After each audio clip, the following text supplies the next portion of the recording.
I'm Sammy. For those of you guys that don't know me, I've just been friends with Ryan since about grade 9 of high school, and I have to say that he's really shaped my life and changed who I am.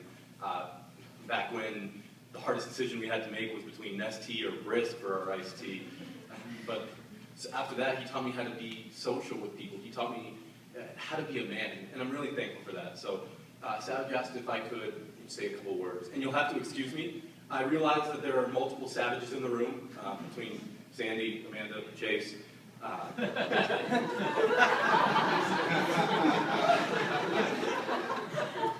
When I say Savage, I'm just referring to Ryan, just terrible habit. For the first 2 years of our friendship, I didn't know his name was Ryan. Within the grade 9, I used to have this terrible habit of walking around school in Mickey Mouse voices, and that's why I didn't have many friends back in grade 9. Until I started walking around the music building and started speaking in Mickey Mouse voice, until eventually someone joined me. And that's how I grew a 7-year friendship with Ryan Savage. Now, when people ask me who Ryan Savage is to me, I tell them he's the man that saved my life. He made me who I am. Because when I got out of the military, I was going through a really rough time. I was depressed, I was lonely. So here, this greatest man I know comes 17 hours to where I live in Kansas, driving by himself, so that he can watch my favorite band in concert with me, which he introduced me to. And then, after we saw that concert, we drove 17 hours back to Toronto and watched them again within 72 hours of the first show. Now, before watching the second concert, Savage says to me, "You're going to meet Mary. She isn't like most of the people you've met in my social circle, but she lets me be who I truly am." And I think that's something, isn't it?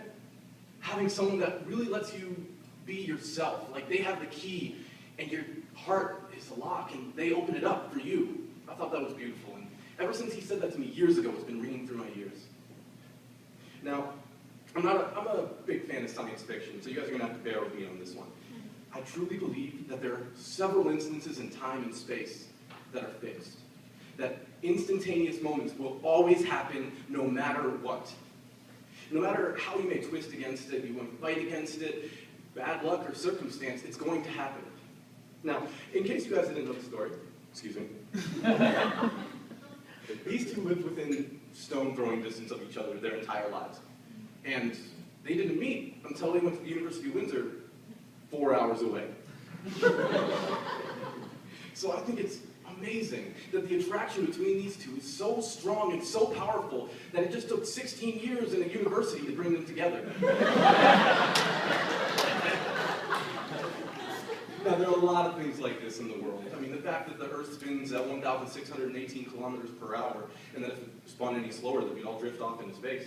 Or that there are molecules that binded together by proteins make what we know as matter.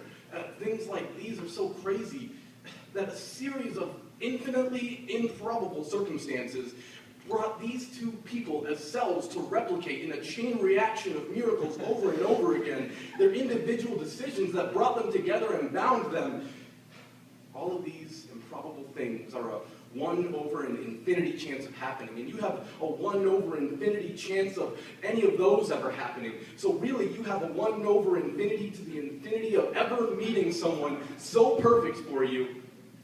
But these two have. These two have found something so improbable and something so perfect that I truly believe that it was meant to be. And I just am so happy to be here at this wedding, and I just want everyone to be happy that we're here together and celebrate the fact that their wedding is so spectacular, and more so that their marriage will be too. Thank you very much.